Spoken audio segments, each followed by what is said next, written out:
क्या दोस्तों आपको पता है हाल ही में हिंदी दिवस कब मनाया गया?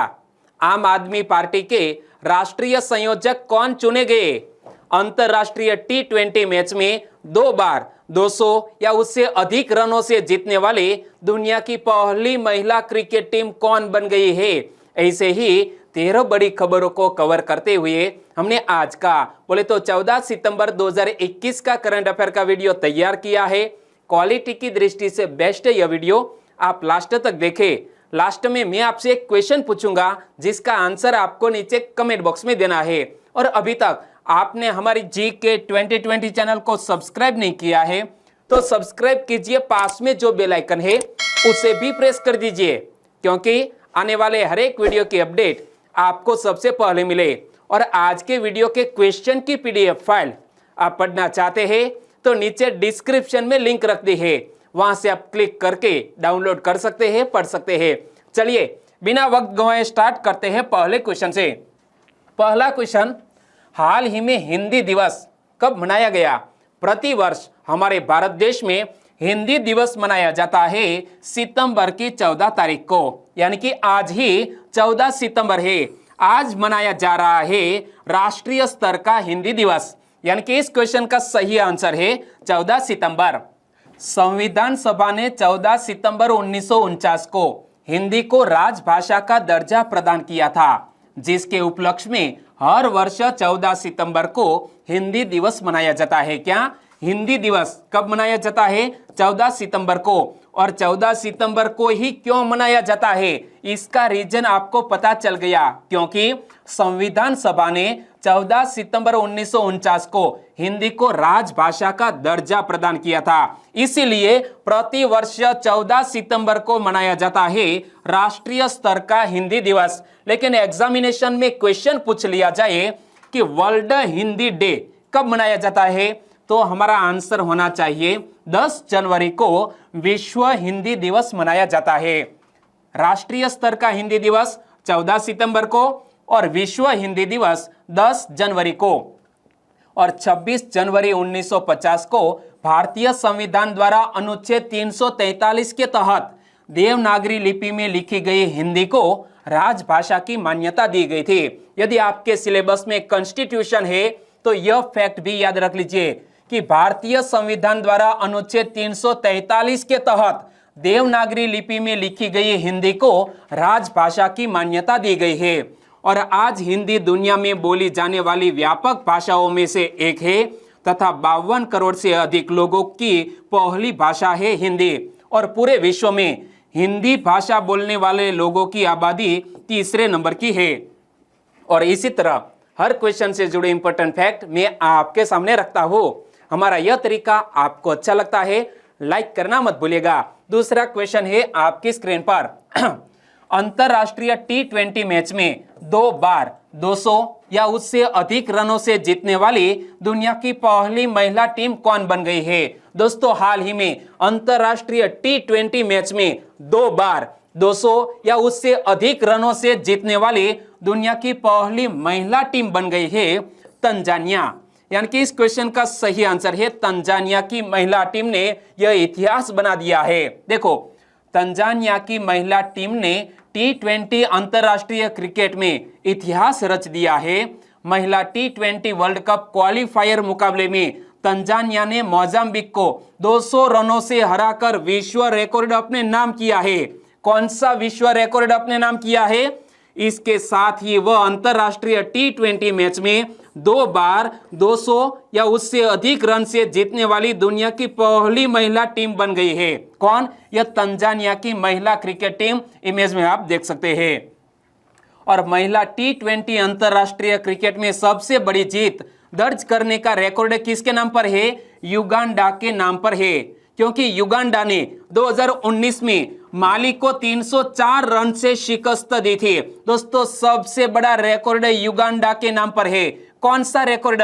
महिला टी20 अंतरराष्ट्रीय क्रिकेट में सबसे बड़ी जीत किसके नाम पर है? युगांडा के नाम पर। और युगांडा ने 2019 में माली को 304 रन से शिकस्त दी थी, और वो भी दोस्तों टी20 अंतरराष्ट्रीय क्रिकेट की बात कर रहा हूं। और इससे पहले तंजानिया ने 2019 में माली को 268 रन से हराया था। और हाल ही में दोस्तों हराया है तंजानिया ने, किसको हराया है? मोजाम्बिक को। तीसरा क्वेश्चन, आम आदमी पार्टी के राष्ट्रीय संयोजक कौन चुने गए? आम आदमी पार्टी के राष्ट्रीय संयोजक चुने गए हैं अरविंद केजरीवाल, यानी कि इस क्वेश्चन का सही आंसर है अरविंद केजरीवाल। इमेज में आप देख सकते हैं, आम आदमी पार्टी के राष्ट्रीय संयोजक चुने गए हैं कौन? अरविंद केजरीवाल।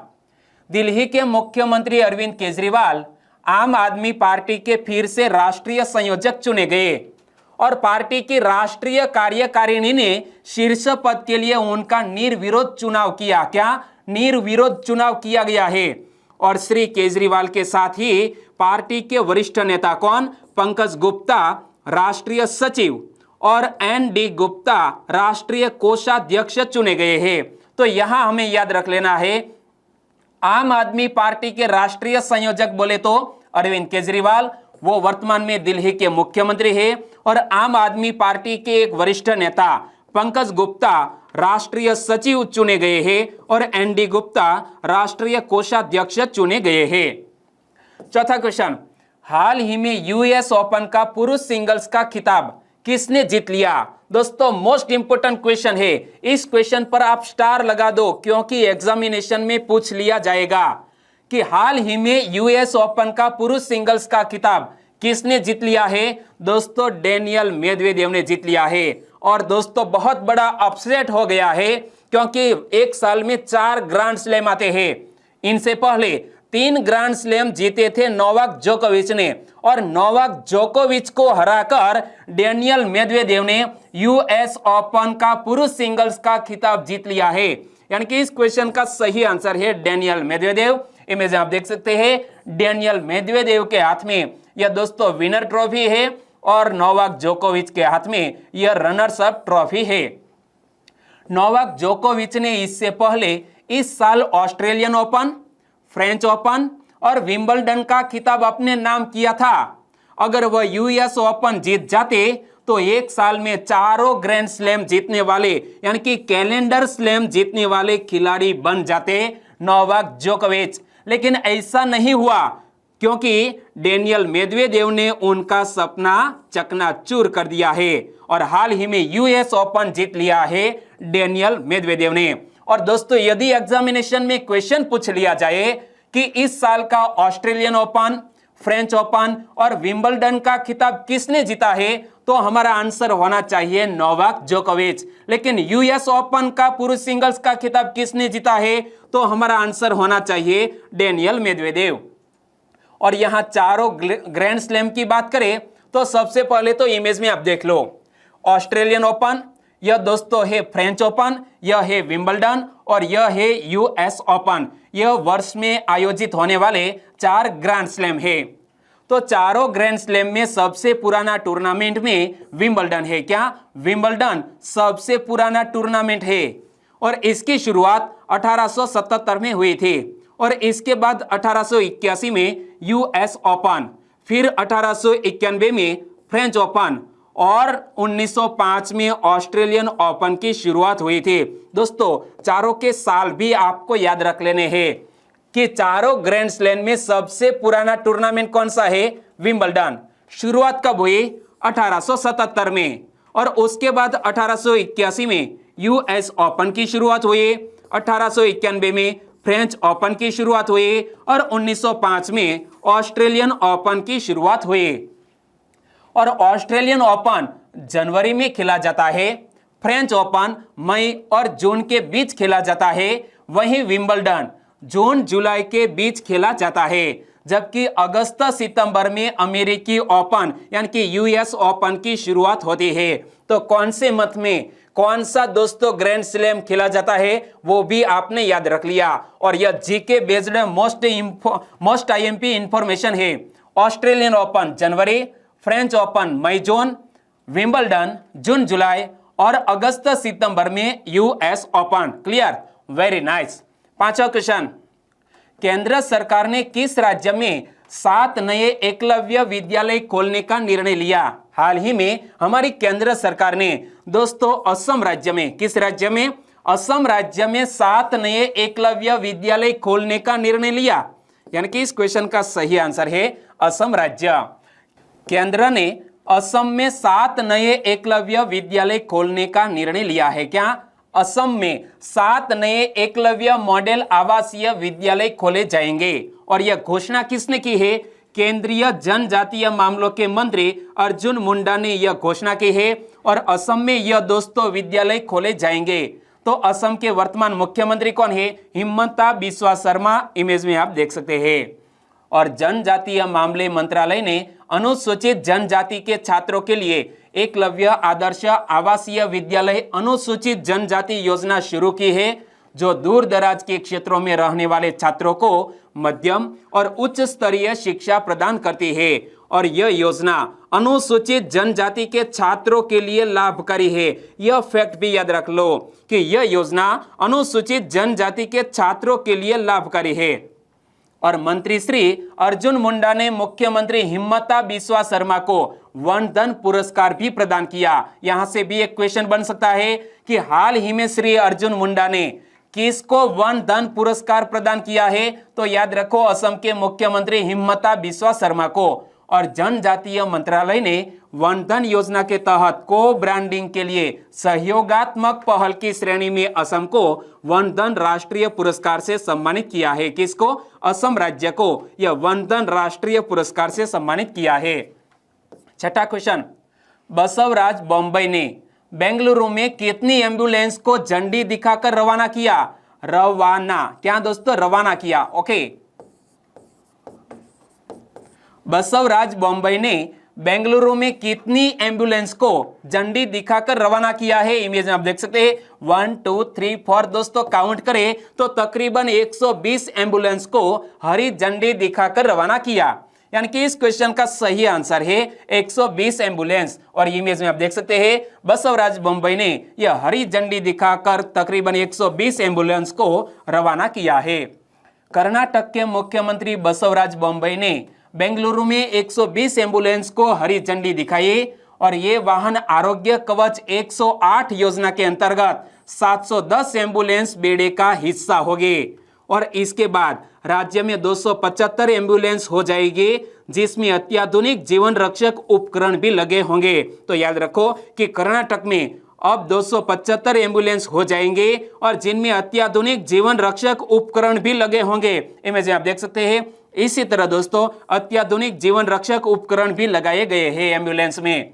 और इस योजना में शामिल एम्बुलेंस वाहनों में जीपीएस और मोबाइल ऐप लगाए जाएंगे, जिससे ये मरीजों तक 10 से 15 मिनट तक पहुंच सके। क्या? यहां पर एम्बुलेंस में जीपीएस और मोबाइल ऐप भी लगाए जाएंगे, क्योंकि मरीजों तक 10 से 15 मिनट तक पहुंच सके। फिलहाल यह समय 30 से 45 मिनट का है। और यह समय दोस्तों काफी कम हो जाएगा यदि जीपीएस और मोबाइल ऐप इसमें लगाए गए तो। सातवां क्वेश्चन, वर्तमान में अंतरराष्ट्रीय परमाणु ऊर्जा एजेंसी के प्रमुख कौन है? सबसे पहले तो हमें यह याद रख लेना है कि IAEA का पूर्ण स्वरूप क्या होता है? International atomic energy agency. और हाल ही में इसके प्रमुख है राफेल ग्रोसी। यानी कि इस क्वेश्चन का सही आंसर है राफेल ग्रोसी। इमेज में आप देख सकते हैं। और यह राफेल ग्रोसी करंट अफेयर में क्यों आए? तो देखो, ईरान और पश्चिमी देशों के बीच गतिरोध समाप्त करने के उद्देश्य से अंतरराष्ट्रीय परमाणु ऊर्जा एजेंसी के प्रमुख राफेल ग्रोसी ने ईरान में वार्ता की। क्या? ईरान में वार्ता की राफेल ग्रोसी ने। और अंतरराष्ट्रीय परमाणु ऊर्जा एजेंसी यानी कि IAEA के बोर्ड ऑफ गवर्नर्स की बैठक अगले सप्ताह होनी है। और पिछले साल राफेल मारियानो ग्रोसी ने जापान के युकिया अमानो का स्थान लिया है। क्या? यह राफेल मारिया ग्रोसी ने पिछले साल जापान के युकिया अमानो का स्थान लिया है, जिनका जुलाई में निधन हो गया था। और वह IAEA के 6वें प्रमुख बने हैं। क्या? 6ठे प्रमुख बने हैं, क्योंकि इसकी स्थापना 6 दशक पहले 1957 में हुई थी। और यहां हमने जिक्र किया है IAEA का, तो इसका पूर्ण स्वरूप हमने देख लिया, इंटरनेशनल एटॉमिक एनर्जी एजेंसी। और IAEA का हेडक्वार्टर कहां पर स्थित है? हेडक्वार्टर स्थित है ऑस्ट्रिया की कैपिटल वियना में। और इंटरनेशनल एटॉमिक एनर्जी एजेंसी की सदस्यता कितने देशों के पास है? 171 सदस्य राष्ट्र है। कितने? 171 सदस्य राष्ट्र। 8वां क्वेश्चन, तमिलनाडु के स्वतंत्रता सेनानियों के संदेशों का प्रसार करने वाली मोबाइल वैन को झंडी दिखाकर रवाना किसने किया? हाल ही में तमिलनाडु के स्वतंत्रता सेनानियों के संदेशों का प्रसार करने वाली एक मोबाइल वैन को झंडी दिखाकर रवाना किया है निर्मला सीतारमण जी ने और डॉक्टर एल मुरुगन ने। यानी कि इस क्वेश्चन का सही आंसर है ए और बी, दोनों ने संयुक्त रूप से हरी झंडी दिखाकर इस मोबाइल वैन को रवाना किया है। और हमारी निर्मला सीतारमण कौन है? केंद्रीय वित्त मंत्री है। और डॉक्टर एल मुरुगन कौन है? वो हमारे सूचना और प्रसारण राज्य मंत्री है। तो केंद्रीय वित्त मंत्री निर्मला सीतारमण जी तथा सूचना और प्रसारण राज्य मंत्री डॉक्टर एल मुरुगन ने तमिलनाडु के स्वतंत्रता सेनानियों के संदेशों का प्रसार करने वाली एक मोबाइल वैन को झंडी दिखाकर रवाना किया। और वित्त मंत्री ने तुतीकोरिन के आजादी का अमृत महोत्सव में महाकवि सुब्रमण्यम भारती को श्रद्धांजलि अर्पित की। और दोस्तों, कल ही मैंने सुब्रमण्यम भारती के बारे में डिटेल में बताया था। तो दोस्तों, मैं आपसे पूछना चाहूंगा कि सुब्रमण्यम भारती के बारे में आपको कौन कौन सी इंफॉर्मेशन है? कल मैंने माता का नाम, पिता का नाम और साथ ही वो तमिल भाषा के राष्ट्र कवि भी जाने जाते हैं। यह सभी फैक्ट कल ही मैंने आपको बताया था। तो याद रखो, वित्त मंत्री ने तुतीकोरिन के आजादी का अमृत महोत्सव में महाकवि सुब्रमण्यम भारती को श्रद्धांजलि अर्पित की। और सुब्रमण्यम भारती की हाल ही में कौन सी दोस्तों पुण्यतिथि मनाई गई? आपको याद है तो नीचे कमेंट सेक्शन में जरूर बताना। और यहां तमिलनाडु का जिक्र किया गया है, तो एक बात को लेकर यह तमिलनाडु राज्य करंट अफेयर में रहा है। वो कौन सी घटना? तमिलनाडु के थुथुकुडी जिले के शिवकलाई में पुरातात्विक खुदाई से प्राप्त कार्बनिक पदार्थों पर की गई कार्बन डेटिंग से पता चला है कि थमीराबरानी सभ्यता कम से कम 3200 साल पुरानी है। इमेज आप देख सकते हैं। दोस्तों, यदि आपके सिलेबस में यह हड़प्पा सभ्यता से जुड़ा टॉपिक है तो यहां से क्वेश्चन निकल सकता है। तो याद रखो, तमिलनाडु के थुथुकुडी जिले के शिवकलाई में पुरातात्विक खुदाई से प्राप्त कार्बनिक पदार्थों पर की गई कार्बन डेटिंग से पता चला है कि यह थमीराबरानी सभ्यता कम से कम 3200 साल पुरानी है। दोस्तों, यह थमीराबरानी एक नदी का नाम है। और यहां जिक्र किया गया है कार्बन डेटिंग। तो आपने कहीं साइंस में पढ़ा होगा कि कार्बन डेटिंग किसे कहते हैं? कार्बन के समस्थानिक कार्बन 12 और कार्बन 14 को सापेक्ष अनुपात से कार्बनिक पदार्थ की आयु या तिथि के निर्धारण को कार्बन डेटिंग कहते हैं। 9वां क्वेश्चन, विश्व इलेक्ट्रिक व्हीकल दिवस कब मनाया गया? प्रति वर्ष वर्ल्ड इलेक्ट्रिक व्हीकल डे मनाया जाता है 9 सितंबर को। यानी कि इस क्वेश्चन का सही आंसर है 9 सितंबर को वर्ल्ड इलेक्ट्रिक व्हीकल डे मनाया गया। ई मोबिलिटी के उत्सव को चिन्हित करने के लिए हर साल 9 सितंबर को विश्व ईवी दिवस, क्या वर्ल्ड इलेक्ट्रिक व्हीकल डे मनाया जाता है। और यह एक सोशल मीडिया अभियान है जो ड्राइवरों को इलेक्ट्रिक वाहनों के लाभों को पहचानने के लिए प्रोत्साहित करता है। और विश्व इलेक्ट्रिक व्हीकल दिवस के इतिहास के बारे में मैं आपको बताऊं तो विश्व इलेक्ट्रिक व्हीकल दिवस की पहली sustainability media company green TV द्वारा बनाई गई थी। और विश्व इलेक्ट्रिक व्हीकल दिवस का पहला संस्करण पिछले साल यानी कि 2020 में मनाया गया था। और चीन में दुनिया भर में सबसे बड़ा इलेक्ट्रिक व्हीकल बाजार है। तो यह फैक्ट भी याद रख लो, क्योंकि यहां से क्वेश्चन निकल सकता है कि विश्व के किस देश में सबसे बड़ा इलेक्ट्रिक व्हीकल बाजार है। तो हमारा आंसर होना चाहिए चीन देश। और वर्तमान में भारत का ऑटोमोटिव उद्योग दुनिया भर में 5वां सबसे बड़ा है और 2030 तक तीसरा सबसे बड़ा बनने के लिए तैयार भी है। 10वां क्वेश्चन, डिजिटल पॉपुलेशन क्लॉक का उद्घाटन किसने किया है? डिजिटल पॉपुलेशन क्लॉक का उद्घाटन भारती प्रवीण पवार जी ने किया। यानी कि इस क्वेश्चन का सही आंसर है भारती प्रवीण पवार जी। इमेज में आप देख सकते हैं। और वो कौन है? हमारी केंद्रीय स्वास्थ्य और परिवार कल्याण राज्य मंत्री है भारती प्रवीण पवार। भारती प्रवीण पवार ने दिल्ली विश्वविद्यालय के अंदर आर्थिक विकास संस्थान में डिजिटल पॉपुलेशन क्लॉक का उद्घाटन किया है। तो दोस्तों आपके दिमाग में क्वेश्चन उठना चाहिए कि डिजिटल पॉपुलेशन क्लॉक का उद्देश्य क्या है, यह क्या है? जनसंख्या घड़ी यानी कि डिजिटल पॉपुलेशन क्लॉक का उद्देश्य क्या है? भारत की जनसंख्या का मिनट दर मिनट अनुमान प्रदान करने के लिए जनसंख्या घड़ी यानी कि पॉपुलेशन क्लॉक लॉन्च की गई है। किस उद्देश्य से? भारत की जनसंख्या का मिनट दर मिनट अनुमान प्रदान करने के लिए यह जनसंख्या घड़ी लॉन्च की गई है और यह कुल प्रजनन दर, शिशु मृत्यु दर के साथ साथ मातृ मृत्यु दर पर भी डेटा कैप्चर करेगी और यह युवा पीढ़ी में जागरूकता बढ़ाने और अनुसंधान करने में मदद करेगा। 11वां क्वेश्चन, किसानों को खेतों में सोलर पंप स्थापित करने हेतु किस योजना के तहत आर्थिक सुविधा प्रदान की जाती है? दोस्तों हमारे भारत देश के किसानों को खेतों में सोलर पंप स्थापित करने हेतु कुसुम योजना के तहत आर्थिक सुविधा प्रदान की जाती है। यानी कि इस क्वेश्चन का सही आंसर है कुसुम योजना। और पीएम कुसुम योजना के बारे में मैं आपको बताऊं तो इस योजना के तहत किसानों को सिंचाई की सुविधा उपलब्ध कराने हेतु खेतों में सोलर पंप स्थापित करने हेतु आर्थिक सुविधा प्रदान की जाती है।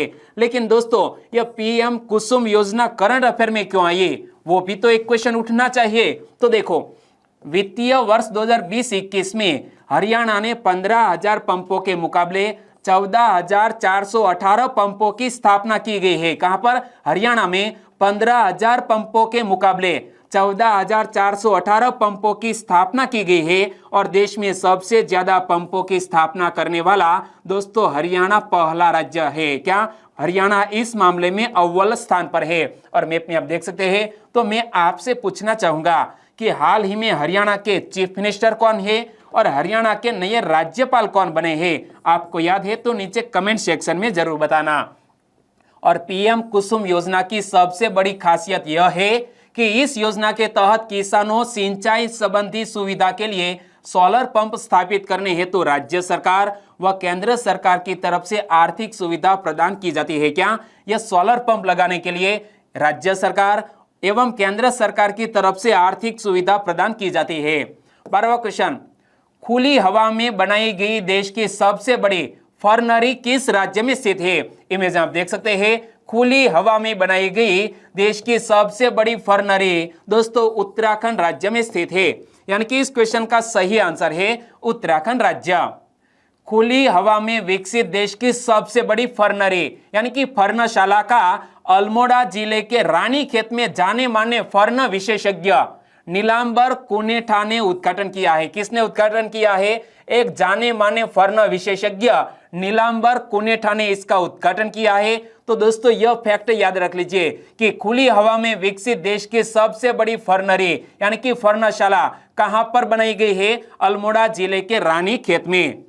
और इस फर्नरी को उत्तराखंड वन विभाग की शोध शाखा द्वारा केंद्र की वृक्षारोपण की कैंपा योजना के तहत 3 साल में विकसित किया गया है। यानी कि सबसे बड़ी फर्नरी विकसित करने हेतु दोस्तों कैंपा योजना के तहत 3 साल में विकसित किया गया है और यह करीब 1,800 मीटर की ऊंचाई पर 4 एकड़ से अधिक क्षेत्रफल में फैली हुई है। क्या? यह फर्नरी तकरीबन 4 एकड़ से अधिक क्षेत्रफल में फैली हुई है और इस फर्नरी में 120 प्रकार के फर्न है और इससे ज्यादा फर्नों की प्रजातियां केवल तिरुवनंतपुरम स्थित Jawaharlal Nehru tropical botanical garden and research institute में है। तो यहां से दोस्तों एक और भी हमें पता होना चाहिए कि इस फर्नरी में 120 प्रकार के फर्न है और इससे ज्यादा फर्नों की प्रजातियां केवल तिरुवनंतपुरम में स्थित Jawaharlal Nehru tropical botanical garden and research institute में ही है। 13वां और लास्ट क्वेश्चन, 28 अगस्त 2021 से 6 महीने तक किस राज्य को अशांत क्षेत्र घोषित किया गया? हाल ही में दोस्तों असम राज्य को 28 अगस्त 2021 से 6 महीने तक के लिए अशांत क्षेत्र घोषित किया गया। यानी कि इस क्वेश्चन का सही आंसर है असम राज्य। पूर्वोत्तर का एक स्टेट है। इमेज में आप देख सकते हैं। असम सरकार ने जारी एक आधिकारिक बयान में कहा है कि सशस्त्र बल विशेष शक्तियां अधिनियम 1958 की धारा 3 द्वारा प्रदत्त शक्तियों का प्रयोग करते हुए 28 अगस्त 2021 से 6 महीने तक पूरे असम राज्य को अशांत क्षेत्र घोषित किया गया है।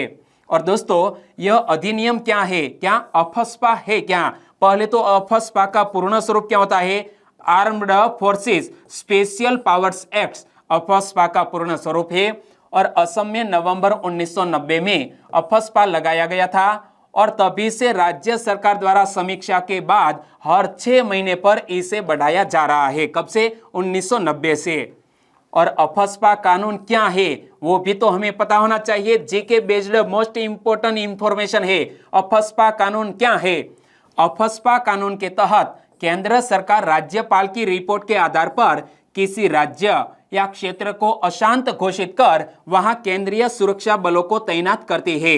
और अफस्पा पूर्वोत्तर के विवादित इलाकों में सुरक्षा बलों को विशेष अधिकार भी प्रदान करता है।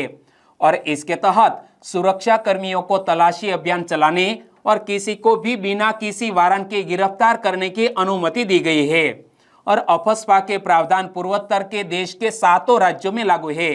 शुरुआत में इस कानून को अरुणाचल प्रदेश, असम, मणिपुर, मेघालय, मिजोरम, नागालैंड और त्रिपुरा में लागू किया गया था। एक बार फिर से पढ़ लीजिए अफस्पा का पूर्ण स्वरूप armed forces special powers act, यानी कि हमारे सेना के जवानों को दोस्तों एक स्पेशल पावर प्रोवाइड की जाती है।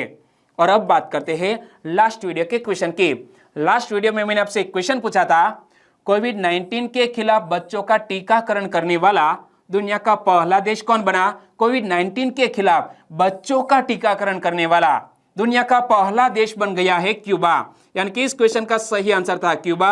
लगभग सभी दोस्तों ने बिल्कुल सही जिक्र किया है क्यूबा कंट्री। लेकिन इनमें से कुछ फ्रेंड के नाम लेना चाहूंगा। वो है FA कुरैशी, अनीता वच्छेता, जल्पा परमार, निक चौधरी, अनीता वच्छेता, मनीष दांधलिया, हितेश पारगे, निशांत शाह। इन सभी दोस्तों ने बिल्कुल सही जिक्र किया है क्यूबा देश। तो मधु राठौड़, गुणवंत वंजारा, आदित्य कुमार, सागर सोहला, सुरेंद्र चावड़ा, वसावा दीप्तेश, मकवाना गायत्री, भावना तड़वी, इन सभी दोस्तों का आंसर बिल्कुल सही है। हमारे और भी कुछ सब्सक्राइबर फ्रेंड है, वो है चावड़ा पूजा, वैशाली जादव, SM राठौड़, विशाल परमार, काजी यूनुस। बड़े दिनों के बाद फिर से आप वापस लौट आए हैं, आपका भी हमारे चैनल में स्वागत है। विनेश कोहली, चेतन ठाकुर, पटेल ब्रिजेश, सभी दोस्तों को दिल से थैंक यू सो मच।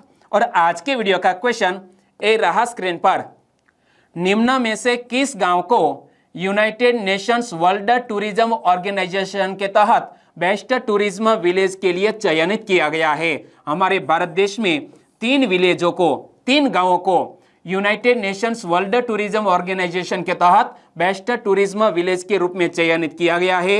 लेकिन यहां मैंने आपके सामने सिर्फ एक ही गांव का नाम लिखा है। आपने सही ऑप्शन चुन लिया है तो आंसर दीजिए। और इसके अलावा और 2 नाम कौन कौन से हैं वो भी आप नीचे कमेंट सेक्शन में लिख सकते हैं। और वीडियो वाकई में आपको अच्छा लगा है, हेल्पफुल लगा है तो फेसबुक, व्हाट्सएप या टेलीग्राम के जरिए इस वीडियो के लिंक शेयर करना मत भूलिएगा। बस छोटी सी उम्मीद के साथ वीडियो खत्म करते हैं, फिर मिलेंगे नए करंट अफेयर वीडियो के साथ। तब तक के लिए टेक केयर एंड जय हिंद।